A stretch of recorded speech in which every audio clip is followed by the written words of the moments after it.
지난주에 우리는 아이성에서 당한 예상치 못한 패배로 인하여 충격에 빠졌던 이스라엘의 모습을 살펴보았습니다. 성경 그때 이스라엘의 상태를 그들의 마음이 녹아서 물같이 되었다 이렇게 기록하고 있었습니다. 이어지는 오늘 본문은 그 이후에 일어난 사건들인데 세 부분으로 나눌 수 있습니다. 첫 부분에서 우리는 아이 전투에서 그 충격스러운 패배로 인하여 슬퍼하는, 애통하는 여호수아의 모습을, 지도자 여호수아의 모습을 보게 될 것이고, 두 번째 부분에서는 그렇게 애통하는 여호수아에게 말씀하시는 하나님의 음성을 듣게 될 겁니다. 그리고 마지막 부분은 이 상황을 아이성의 패배, 그로 인해서 백성의 마음이 물같이 녹아짐, 이런 일련의 사건을 해결할 수 있는 방법이 하나님께로부터 제시가 됩니다. 오늘은 이렇게 세 가지 부분으로 나눠서 말씀을 보겠습니다. 그리고 그 속에서 우리는 왜 여호수아가 그토록 애통해하고 있는지, 왜 그토록 처참하게 애통해하고 있는지 그 이유를 하나씩 보게 될 것이고, 그런 여호수아를 위로하시는 하나님의 위로를 만나게 될 겁니다. 먼저 예상치 못한 패배로 인하여서 애통해하는 여호수아의 모습을 보십시오. 6절입니다. 그거 어떻게 슬퍼하고 있습니까? 6절 다시 한번 같이 읽겠습니다. 여호수아가 옷을 찢고 이스라엘 장로들과 함께 여호와의 궤 앞에서 땅에 엎드려 머리에 티끌을 뒤집어 쓰고 저물도록 있다가, 여호수아의 애통이 이렇게 표현됩니다. 먼저 옷을 찢고, 그래서 옷을 찢는다는 것은 그냥 겉옷 앞에 있는 거 그냥 대충 하나 찢는다는 게 아니라 계속해서 찢는 걸 말하는 거예요. 그 슬픔에 못 이겨서 계속 옷을 찢고 있는 그런 모습을 표현하고 있습니다. 보통 우리나라 사람들은 감당하기 어려운 슬픔을 당하면 어떻게 한다 그러죠? 가슴을 치며 통곡한다라고 이렇게 표현합니다. 가슴을 치며 통곡합니다. 하지만 옷을 찢는 행위는 그보다 더한 슬픔을 표현하고 있는 겁니다. 옷을 찢는 행위는 극도의 슬픔, 극도의 애통의 표현인 겁니다. 도저히 그 무엇으로도 표현할 수 없는 슬픔을 옷을 찢는 행위로 표현하고 있는 겁니다. 그리고 이어지는 땅에 엎드리는 모습, 티끌을 머리에 온몸에 뒤집어 쓰는 모습 역시 마찬가지, 말로는 표현할 수 없는 슬픔을 온몸으로 지금 드러내고 있는 모습이라 할 수 있을 것입니다. 성경은 그렇게 여호수아가 그 극도의 슬픔의 모습으로 저물도록 있었다라고 이렇게 표현하고 있습니다. 저물도록. 유대는요, 우리는 아침에 해가 뜨면 하루가 시작되지만 유대는 해가 저물므로써 하루가 시작되는 겁니다. 즉 저물 때까지 그러고 있었다는 것은 하루 왼종일 아무것도 안 하고 슬픔에 잠겨 있었다는 겁니다. 아니, 아무것도 할 수 없었다라고 말한 것이 맞을 겁니다. 아무것도 하지 않은 것이 아니라 아무것도 할 수 없었습니다. 너무나 큰 슬픔으로 인하여서. 가끔 우리도 그런 경험들 있습니다. 너무나 슬퍼서 가슴을 치고 통곡하는 것으로도 표현할 수 없는 슬픔 맞이할 때 있습니다. 당할 때 있습니다. 주로 사랑하는 사람들을 먼저 떠나보낼 때 그러죠. 그리고 큰 슬픔, 실패를 겪었을 때도 슬픔을 느끼게 되고요. 얘기지 못하게 큰 중한 병에 들었을 때도 말로 표현할 수 없는 슬픔을 경험하곤 합니다. 여호수아가 그렇게 큰 슬픔 가운데 빠져 있는 겁니다. 무엇이 여호수아로 하여금 그렇게 큰 슬픔, 비통에 잠기게 했을까? 물론 가장 손쉬운 대답 아시는 것처럼 아이성 전투의 패배 때문에 지금 여호수아가 슬퍼하고 있습니다. 이스라엘은 하나님의 약속을 믿고 가나안 땅에 들어왔습니다. 그리고 여리고를 무너뜨렸습니다. 아이성은 여리고성에 비해서 정말 작은, 비교적 너무나 작은 성입니다. 손쉽게 이길 수 있었습니다. 그런데 패했습니다. 아이성에서 패했다는 그 사실은 이후에 가나안 족속들과의 싸움도 장담할 수 없다는 거죠. 아이와 같은 작은 성에서도 패했다면, 그렇다면 다른 가나안의 군사들이 이거 봐라, 이스라엘이 제법 강력한 군대를 가지고 있는 줄 알았는데 알고 보니까 별거 아니네 라고 판단한 가나안의 군사들이 일시에 이스라엘을 공격할 수도 있는 그런 전환점이 된 겁니다. 자칫 잘못하면 이스라엘이 졸제 전멸을 당할 수 있는 큰 전환점이 되는 아이성에서의 패배인 것입니다. 그러기에 지도자 여호수아 입장에서는 큰 충격에 빠질 수밖에 없었을 겁니다. 그런데 한 가지 더, 그보다 더 큰 이유, 여호수아가 슬퍼할 수밖에 없었던 더 큰 이유는 이후의 전투를 장담하지 못하기 때문에가 아닙니다. 그보다 더 큰 이유가 있습니다. 가나안을 주시겠다라고 약속하신 하나님의 약속이 더 이상 자신들의 삶 가운데 이스라엘 공동체 가운데 더 이상 아무런 효과를 발휘하지 못했다는 겁니다. 하나님의 약속이, 하나님의 말씀이 이스라엘 공동체 가운데 적용되지 않기 시작한 겁니다. 젖과 꿀이 흐르는 땅을 주시겠다라고 하나님이 말씀하셨는데 그 말씀이 온데간데 없이 사라져버린 것처럼 보이는 사건이 벌어진 겁니다. 이스라엘은 사실 그 약속 하나 믿고 지금 가나안까지 온 겁니다. 하나님의 말씀 그거 하나 믿고 약속의 땅을 누리게 하시겠다는 그 약속 하나 믿고 여기까지 온 겁니다. 그 약속 믿고 요단을 건넜고 그 약속을 따라서 여리고도 점령했는데 아이성에서는 더 이상 그 약속이, 그 말씀이 아무런 효과를 발휘하지 못하는 겁니다. 더 이상 그 말씀이 나의 삶에, 그들의 삶에 적용되지 않기 시작한 겁니다. 바로 이것이 여호수아를 큰 충격에 빠지게 한 겁니다. 이것이 여호수아가 애통해하고 있는 이유입니다. 말씀이 더 이상 경험되지 않았기 때문, 말씀이 더 이상 삶의 현장 속에서 적용되지 않았기 때문입니다. 만일에 단 한 번의 아이성에서의 패배 때문에 슬퍼하는 거라면 사실 그렇게 슬퍼할 이유가 없습니다. 한 번 졌다고 해서 나라를 잃은 것처럼 슬퍼할 이유가 뭐 있어요? 다시 군사를 정비하고 다시 한번, 이전에는 3,000명 올라가서 그랬다면 이번 온 군대를 다 이끌고 가서 아이성을 초토화시킬 수도 있습니다. 한 번의 패배 때문에 슬퍼하고 있는 게 아니라는 겁니다. 그 패배는 더 이상 하나님이 자신들에게 승리를 주시지 않았다는 사실을 보여주는 사건인 겁니다. 더 이상 하나님의 약속이 유효하지 않다는 사실을 이스라엘 공동체 가운데 보여준 겁니다. 이 사건은 이후로도 하나님이 우리에게 승리를 주시지 않을 수 있겠구나는 충격에 빠지게 한 겁니다. 그래서 여호수아가 지금 이렇게 옷을 찢으며 땅에 엎드려 티끌을 무릅쓰고 슬퍼하고 있는 겁니다. 단 한 번의 패배 때문에 슬퍼하는 게 아니라는 거죠. 우리도 그럴 수 있기를 원합니다. 이 66권 하나님의 말씀, 이 우리에게 약속한 수많은 약속들, 그 약속이 나와는 무관한 것처럼 느껴질 때, 그 수많은 은혜로운 말씀들이 나와는 전혀 상관없는 말씀처럼 느껴질 때, 바로 그때 우리도 여호수아처럼 슬퍼하고 애통해 해야 되는 겁니다.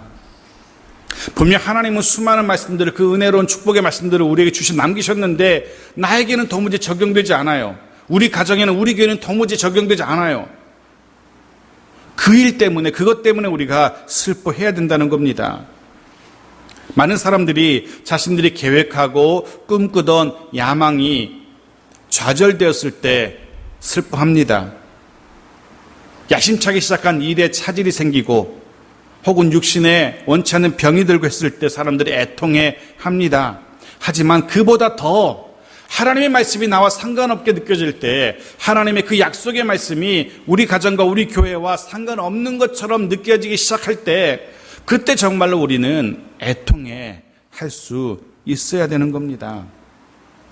말씀이 더 이상 나의 삶에, 나의 가정에 아무런 영향력을 미치지 못할 때, 그때 우리도 여호수아처럼 옷을 찢고 애통해야 됩니다. 하나님 왜 저는, 하나님 왜 우리 가정은, 우리 교회는 하나님의 약속들이 실현되지 않습니까? 왜 우리는 그 약속을 누리지 못합니까? 왜 우리는 하나님의 그 축복의 약속, 형통케 하시겠다는 그 약속이 왜 우리에게는 경험되지 않는 겁니까? 하나님 앞에 나아가서 눈물을 흘리고 애통해 해야 되는 겁니다. 그냥 그렇게 멍하니 그렇구나, 하나님의 말씀은 나와 상관없구나, 남들은 저렇게 하나님의 은혜를, 하나님의 약속을 누리는데 나는 그래 그렇구나, 이게 아니라 여호수아처럼 하나님 앞에 나아가야 됩니다. 그 앞에 나가서 애통해 해야 됩니다. 보십시오. 여호수아가 어디서 옷을 찢고 어디서 슬퍼하고 있습니까? 성경은 여호와의 궤 앞이라고 분명하게 이야기합니다. 여호와의 궤 앞, 하나님의 임재를 상징하는 그 법궤 앞으로 나아가서 거기서 엎드려 슬퍼하고 있는 겁니다. 하나님의 임재 앞으로 달려간 겁니다. 이게 중요합니다. 바로 여기 핵심이 있습니다. 예상치 못한 실패에 얼마든지 당할 수 있습니다. 그렇죠? 예상치 못한 실패 당할 수 있습니다. 원치 않는 위기, 뜻하지 않은 위기, 얼마든지 살아가다 보면 만날 수 있습니다. 이전에는 겪어보지 못한 큰 슬픔들, 고통들, 어려움들 얼마든지 만날 수 있습니다. 그때 잊지 말아야 할 것, 그 속에서 우리가 소망을 가지려면 절대 허둥지둥 해서는 안 됩니다. 낙심하기만 해서도 안 됩니다. 충격에 빠져서 멍하니 넋을 놓고 좌절하고만 있어서도 안 됩니다. 바로 그때 하나님을 기억하고 하나님의 임재 앞으로, 하나님 앞으로 달려가야 되는 겁니다. 사람에게 나아가는 것 아닙니다. 사람을 바라보는 것 아닙니다. 지난 금요일 새벽 말씀에 그런 말씀이 있었어요. 사람을 의지하지 말라고. 사람을 의지하는 것 마치 부러진 지팡이 의지하는 것과 같다고 생각해 보십시오. 부러진 지팡이 잡고 일어서려고 해보십시오. 손만 다치고 몸만 상하게 되어집니다. 하나님 앞으로 나아가고 그 앞에 엎드려야 됩니다. 위기를 만났을 때, 실패를 겪게 되었을 때, 내가 어찌할 수 없는 큰 고통, 큰 애통의 순간 맞이할 때, 그때 하나님 앞으로 달려나가야 됩니다. 그래야만 소망이 있고, 그래야만 회복과 치유의 길이 열릴 겁니다. 개인적으로도 그렇고 가정적으로도 교회적으로도 힘들고 어려운 순간 만날 때 반드시 기억해야 됩니다. 그 어떤 방법으로 되게 되지 않을 때 하나님 앞에 나아가야 됩니다. 하나님의 임재 앞으로. 여호수아는 그렇게 하나님 앞에 나아가서 애통해하고 있습니다. 그리고 여호수아의 고백이 이어집니다. 7절 같이 읽죠. 시작. 이르되 슬프도소이다. 주 여호와여 어찌하여 이 백성을 인도하여 요단을 건너게 하시고 우리를 아무리 사람의 손에 넘겨 멸망시키려 하셨나이까. 우리가 요단 저쪽을 만족하게 여겨 거주하였다면 좋을 뻔하였나이다. 먼저 7절에서 여호수아는 하나님께서 하신 일, 그리고 하고 계신 일을 기억해내고 있습니다. 여기 인도하셨다, 건너게 하셨다, 우리말에는 이미 지나간 일처럼 표현하고 있는데요, 히브리 문법상에는 이 일이 계속 진행되고 있음을, 즉 일회적인 행동이 아니라 계속 반복되는 행동인 것을 묘사하고 있습니다. 지금도 여전히 인도하고 계시고 지금도 여전히 이스라엘로 하여금 장애물을 만날 때 건너게 하신 하나님이라고 고백하고 있어요. 하나님을 향하여서 그런 믿음과 신뢰를 고백하고 있어요. 하나님은 여전히 이스라엘과 함께 하시고 그 위기의 순간에도 여전히 함께하고 인도하시고 장애물을 건너게 하신 하나님인데, 아이성에서는 그러지 않으셨던 것처럼 여호수아가 느낀 겁니다. 아이성에서만큼은 하나님의 그 인도하시고 건너게 하시는 모습이 중단된 것처럼 보입니다. 그래서 하나님께 은근히 지금 이제 여호수아가 이렇게 협박 비슷하게 하는 거죠. 아니 계속 인도하시고 계속 건너게 하셔야죠. 왜 여기서 멈추게 하신 겁니까? 라고 이렇게 하나님을 향하여서 하소연하고 있는 겁니다. 그리고 그의 고백이 이렇게 이어집니다. 요단을 건너지 말았으면 좋을 뻔했습니다. 요단 저쪽, 요단 동편에 만족하고 살았으면 좋을 뻔했습니다. 여기까지 건너오지 않았으면 좋을 뻔했습니다. 라고 표현합니다. 물론 이 표현은 건너온 것을 후회하는 표현은 아닙니다. 우리말 성경에는 괜히 건너왔네, 안 건너왔으면 될 걸 이라고 후회가 담긴 것처럼 보이지만 그런 표현은 아닙니다. 오히려 지금 여호수아는 이 상황을 해결할 수 있는 유일하신 분 하나님 앞에 대책을 간구하고 있는 그런 호소를 하고 있는 겁니다. 하나님의 약속 믿고 여기까지 오지 않았습니까? 그러니 하나님께서 해결하셔야 됩니다. 라고 지금 하나님께 하소연하고 탄원하고 호소하고 있는 겁니다. 자신의 선택을 후회하는 것이 아니라 하나님 약속 믿고 여기까지 왔으니까 하나님이 책임지십시오. 하나님이 해결하십시오. 라는 그런 하소연인 겁니다. 그런 탄원, 하소연이 9절에 더 분명하게 드러나죠. 9절 말씀 보십시오. 같이 읽죠. 시작. 가나안 사람과 이 땅의 모든 사람들이 듣고 우리를 둘러싸고 우리 이름을 세상에서 끊으리니 주의 크신 이름을 위하여 어떻게 하시려 하나이까 하니, 먼저 여호수아가 이렇게 호소합니다. 어떻게 하시려 하나이까? 하나님 어떻게 하시겠습니까? 이 상황 하나님 어떻게 하시려고, 어떤 대책을 가지고 계십니까? 라고 묻고 있습니다. 그런데 보십시오. 이 문장 속에 여호수아가 이 아이성에서의 패배를 왜 그리도 심각하게 받아들였는지 또 다른 이유가 본문에 드러나고 있습니다. 말씀드린 것처럼 아이성에서의 단 한 번의 패배 때문에 이렇게 슬퍼하는 것이 아니라고 말씀드렸습니다. 하나님의 약속이 더 이상 자신들의 삶 가운데에 적용되지 않기 때문이라고 말씀드렸습니다. 그런데 또 한 가지 이유가, 아니 더 큰 이유가 9절에 소개되고 있습니다. 이것이 사실 여호수아를 큰 충격의 구렁텅이로 몰아넣은 이유입니다. 여호수아가 이렇게 말을 이어갑니다. 가나안 사람과 이 땅의 모든 사람이 듣고, 그들이 무엇을 듣겠습니까? 이스라엘이 아이성에서 패했다는 소식, 이스라엘의 신 여호와가 아이의 신에게 패했다는 소식을 그들이 들었습니다. 그리고 표현합니다. 우리를, 즉 이스라엘을 둘러쌀 겁니다. 둘러싸서 이스라엘의 이름을 세상에서 끊으려고 할 겁니다. 여기에 핵심이 있습니다. 이스라엘의 이름이 사라지는 것, 이스라엘의 이름이 사라지는 것, 이스라엘이 사라지는 것은요, 단지 이스라엘 공동체만 사라지는 게 아닙니다. 다른 번역본은 그래서 9절을 이렇게 표현하고 있어요. 이 땅에서 우리의 이름을 없애버릴 터인데 주께서는 주의 위대한 명성을 어떻게 지키시겠습니까? 이렇게 표현합니다. 저들이 우리의 이름을 없애려고 합니다. 그러면 여호와 당신은 당신의 이름을 어떻게 지키겠습니까? 라고 묻고 있어요. 지금 여호수아는 이스라엘의 사라짐을 단지 자신들의 사라짐으로 보는 것이 아니라 하나님의 이름의 사라짐으로 보고 있는 겁니다. 이스라엘이 무시당하는 것은요, 하나님이 무시당하는 것과 동일한 것으로 여호수아가 보고 있습니다. 하나님의 백성의 패배는 하나님의 명성이 땅에 떨어지는 것이라고 여호수아가 표현하고 있는 겁니다. 여호수아가 이렇게 말하고 있는 거죠. 하나님, 우리의 패배, 단지 우리의 패배가 아니라 하나님의 명성이 땅에 곤두박질친, 땅에 떨어진 사건 아닙니까? 우리가 지금 누구 이름으로 여기까지 왔습니까? 누구의 깃발을 들고 여기까지 왔습니까? 여호와의 깃발 붙들고 여기까지 왔는데 그 깃발이 지금 땅에 떨어졌습니다. 우리뿐 아니라 당신의 이름이 세상에서 모욕을 당하고 있습니다. 어떻게 하시렵니까? 라고 묻고 있는 겁니다. 당당해 보이지 않습니까? 사실 생각하면, 뒷이야기를 생각하면 뭘 잘했다고 이렇게 하나님 앞에 나와서 당당하게 도와달라고, 안 도와주면 당신이 창피한 거라고 외치는 모습, 너무나 당당한 여호수아의 모습 보면서 우리도 신앙적으로 좀 이럴 수 있었으면 좋겠다 라는 생각을 합니다.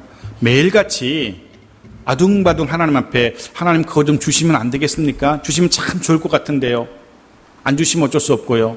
이게 아니라 정말 당당하게 하나님 주셔야죠. 하나님 주신다 약속하셨으면 주셔야죠. 하나님 그거 안 주시면 내가 창피한 게 아니라 하나님이 창피한 겁니다. 이런 자신감, 그런 신앙적인 영적인 자신감이 우리도 좀 있었으면 좋겠습니다. 그런 당당한 모습으로 하나님 앞에서, 그리고 세상 앞에서 내가 무시당하는 것은 내가 무시당하는 것이 아니라 하나님이 무시당한 것이라는 그 당당함을 가지고 세상과 맞설 수 있는 그런 우리 모두가 되었으면 좋겠습니다. 그러하기 위해서는 우리도 하나님 앞으로 나아가야 되고요, 하나님께 호소해야 되고요, 하나님의 백성이니 하나님께서 도우셔야 된다고 하나님께 매달려야 됩니다. 한숨 쉰다고 문제 해결되지 않고 낙심한다고 실패가 없던 일이 되지 않죠. 그 문제 외면한다고 해서 그 문제 저절로 사라지지 않습니다. 하나님 앞에 나아가서 그 앞에 엎드리고 하나님 앞에 호소하는 것, 하나님의 도우심을 구하는 것, 그것이 우리가 할 수 있는 최선의 선택일 겁니다. 여호수아가 그렇게 하나님 앞에 나아가 탄원합니다. 여호와 이름을 걸고 탄원합니다. 하나님이 견딜 수가 없는 겁니다. 하나님의 이름을 걸고 지금 탄원하고 있는데 당신의 이름이 땅에 떨어졌습니다. 어떻게 하시렵니까? 라고 탄원하는데 하나님이 그냥 계실 수가 없습니다. 하나님이 응답하십니다. 10절 같이 읽죠. 시작. 여호와께서 여호수아에게 이르시되 일어나라. 어찌하여 이렇게 엎드렸느냐. 일어나라. 쿰이라고 하죠. 달리다 쿰의 쿰. 일어나라. 일어나라고 말씀하십니다. 하나님이 원하시는 것은 그 위기 앞에서, 그 문제 앞에서 엎드려 있는 것은 아니었습니다. 시련 앞에서 좌절하고 있는 모습 하나님이 원하지 않습니다. 문제 앞에 주저앉아 있는 모습 하나님이 결코 원하지 않습니다. 장애물 만나서 그 앞에 낙심하고 포기하는 모습 하나님이 원하지 않습니다. 하나님은 저 여러분에게 오늘도 일어나라 라고 말씀하십니다. 일어나 라고 말씀하셔요. 그러면서 왜 너희들이 패배했는지 패배 원인도 알려주십니다. 왜 이런 일이 일어났는지, 왜 하나님의 백성이 이스라엘이 패배했는지 11절 그 이유가 설명되죠. 같이 읽죠. 시작. 이스라엘이 범죄하여 내가 그들에게 명령한 나의 언약을 어겼으며 또한 그들이 온전히 바친 물건을 가져가고 도둑질하며 속이고 그것을 그들의 물건들 가운데 두었느니라. 드디어 여호수아가 미처 알지 못했던 패배의 원인을, 이유를 알게 됩니다. 이유가 무엇이었습니까? 나의 언약을 어겼으며. 그렇습니다. 이스라엘이 먼저 하나님의 언약을 어겼기 때문입니다. 여기 사용된 이 어긴다라는, 어기다라는 이 단어는요, 이 단어의 1차적인 의미는 넘어가다라는, 건너가다라는 의미가 1차적인 뜻입니다. 그리고 어기다는 뜻도 있고요. 근데 먼저는 넘어갔다, 건너갔다라는 의미가 있습니다. 이스라엘이 넘어서는 안 되는 선을 넘어버린 겁니다. 바로 그것이 언약을 어긴 것으로 표현됩니다. 패배의 원인은 고작 3,000명만 올라가는 그게 패배의 원인이 아닙니다. 패배의 원인은 군사력의 열세, 그것이 아니었습니다. 패배의 원인은 하나님이 넘지 말라고 한 선을 넘어버렸기 때문입니다. 아시는 것처럼 인류 최초의 범죄, 선악과 사건도 넘어서는 안 될 선을 넘었기 때문입니다. 근데 그 선이 참 묘합니다. 그 선이 이게 이렇게 가끔 한두 번 이렇게 콕콕 찔러보고 죄를 지어보는데 이게 아무 문제 없을 때가 있어요. 이거 봐라, 괜찮네. 아무 문제 없습니다. 한 번 더 죄를 지어도 괜찮아요, 문제 없어요. 또 한 번 짓고 별 문제 없어. 그런데 어느 순간 가면은 어떻게 됩니까? 확 문제가 생겨버립니다. 마치 이런 잔에 물을 따르는 것처럼 계속 따르지만 별 문제 없이 들어갑니다. 하지만 어느 순간 되면 어떻게 합니까? 이게 넘치는 그 순간이 옵니다. 넘어서는 안 되는 순간 옵니다. 이스라엘이 지금 그 선을 넘은 겁니다. 우리도 그럴 때 많죠. 계속 반복적으로 하나님이 하지 말라는 짓 범합니다. 별 문제 못 느껴요. 계속해서 그것을 반복합니다. 어느 순간 가면 그것이 문제가 되어서 빵 하고 터지는 겁니다. 기억하십시오. 아무리 급해도 하나님이 넘지 말라 하신 하나님의 말씀의 선 넘어서는 안 됩니다.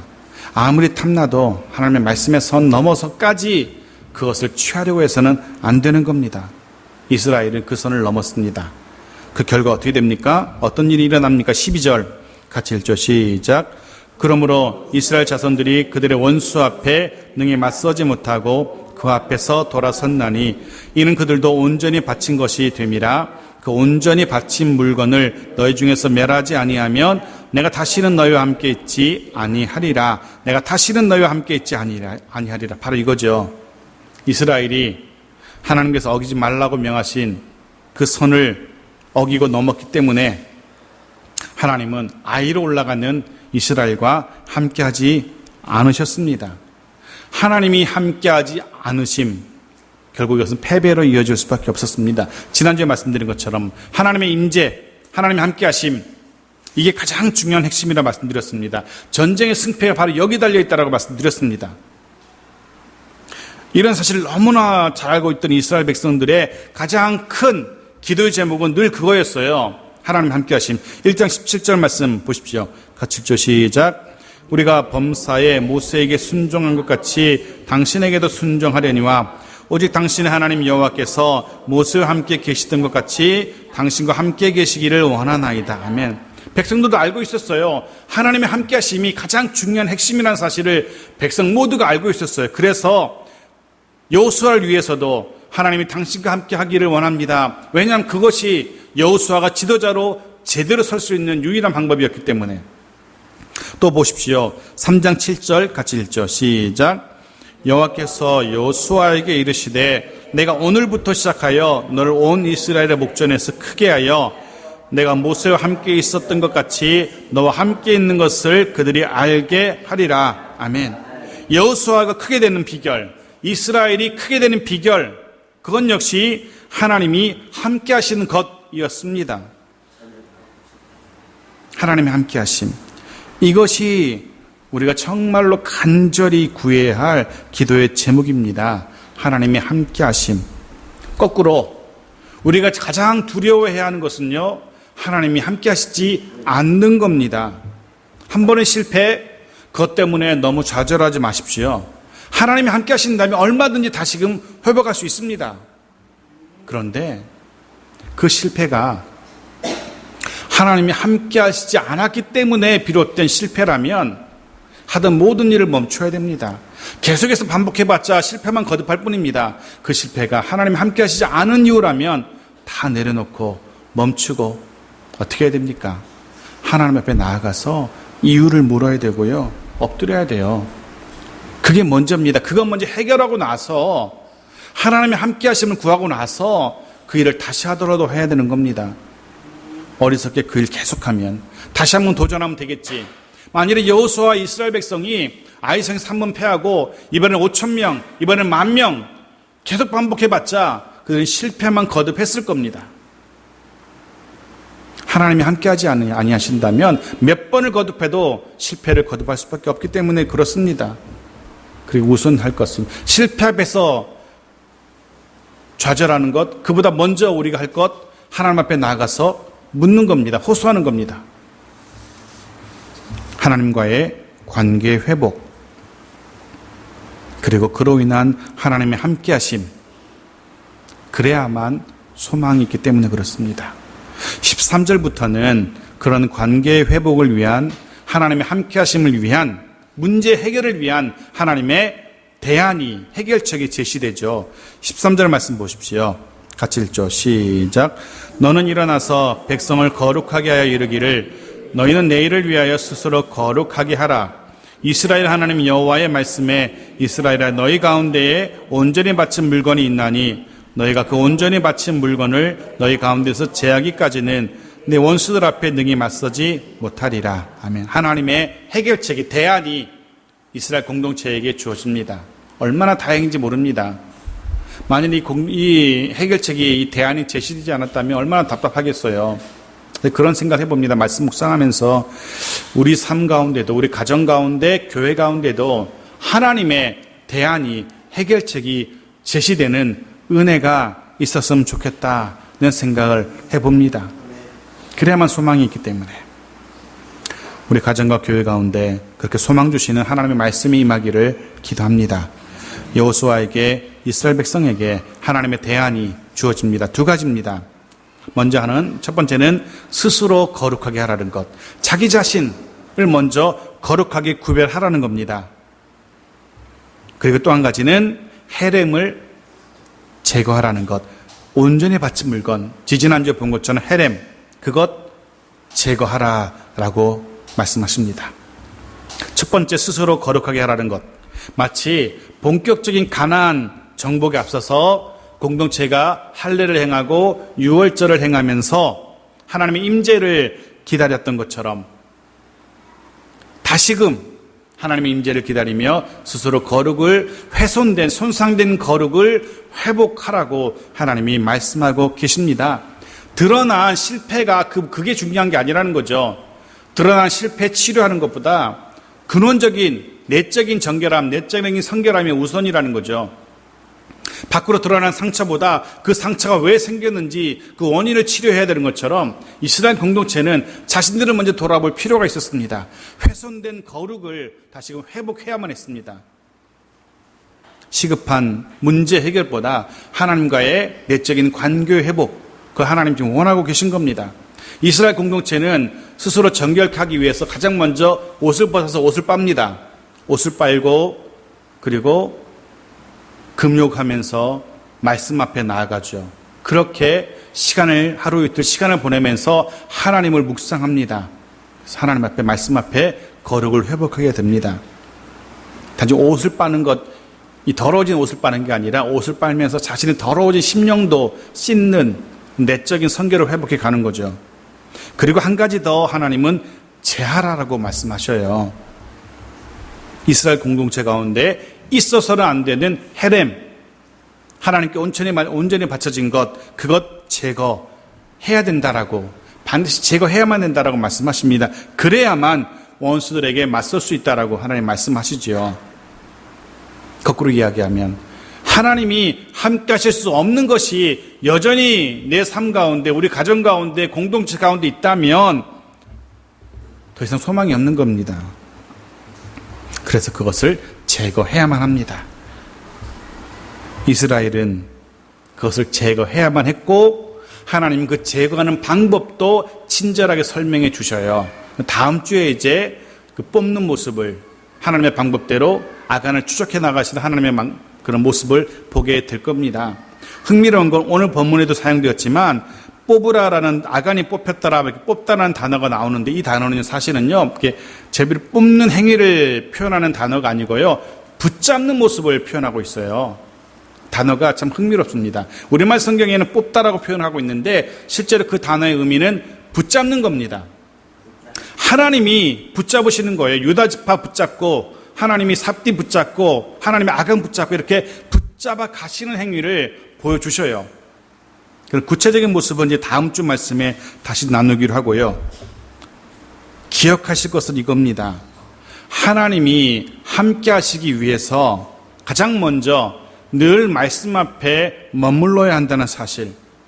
하나님의 백성에게 어울리지 않는 것들이 있다면 그것이 무엇이든지, 그것이 아무리 아까운 것이라 할지라도 버려야 된다는 겁니다. 그래야만 하나님이 함께 하십니다.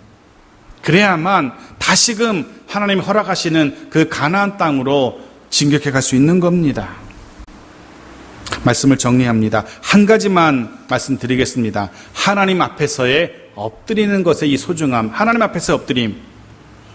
사람들은 그 분주한 삶 속에서 하루 24시간도 모자란다라고 말하는 사람들, 그 분주한 삶 속에서 하나님 앞에 엎드리는 그 시간 참 어리석은 것처럼, 비생산적인 것처럼 생각하기도 합니다. 하루하루 정신없는 시간 속에서 일을 쉬고 일을 내려놓고 하나님 앞에 엎드린다는 것, 어떻게 생각하면 굉장히 비효율적인 행동처럼 느껴지기도 합니다. 하지만 아닙니다. 하나님 앞에서의 엎드림, 바로 이것이 우리를 하나님의 백성답게 합니다. 어떤 종교는 그래서 때마다 시간만 되면은 하던 일 딱 내려놓고 신에게 절하지 않습니까? 하루에 몇 번씩 정해진 그 시간 딱 맞춰서. 왜 그렇게 합니까? 그것이 우선이기 때문에 그렇습니다. 그래야만 나머지 시간이 보장되기 때문에 그렇습니다. 그 나머지 시간에 신이 함께하기 때문에 그 시간에 하나님 앞에, 신 앞에 엎드리는 겁니다. 하나님 앞에서 엎드림, 바로 이것이 우리를 하나님의 백성답게 합니다. 하나님 앞에서 엎드리는 이 시간이 우리로 하여금, 하나님의 백성으로 하여금 승리하는 그리스도인의 삶을 살게 해 줍니다. 기억하십시오. 주일, 어찌 보면 주일의 개념이 바로 그런 하나님 앞에서 엎드리는 가장 좋은 예라고 생각되어집니다. 그 바쁜 7일 중에 하루를 온전히 하나님 앞에 드린다는 것 얼마나 어리석어 보입니까? 하지만 우리는 이 시간을 통하여 하나님 앞에서 거룩을 회복합니다. 이 시간을 통하여 우리 가운데 재해야 될 것이 무엇인지 비로소 말씀을 통하여 깨닫게 됩니다. 그리고 한 주간의 삶 속에서 그 6일 동안 하나님이 재하라고 하신 것들을 하나씩 재해당하고 하나님이 회복하라고 하시는 거룩을 하나씩 회복해 가는 겁니다. 그 주일날 그 모든 행위가 시작되는 겁니다. 그렇게 할 때 분명 또다시 하나님의 함께 하심을 경험하게 될 겁니다. 성경이 그렇게 약속합니다. 제 말이 아니고 하나님의 말씀이 그렇게 약속하고 있습니다. 분명 다시금 하나님의 영광을 드러내며 살아갈 수 있는 능력을 회복하게 될 겁니다. 저 여러분 모두가 그렇게 되어지기를 주의 이름으로 축원합니다. 아멘.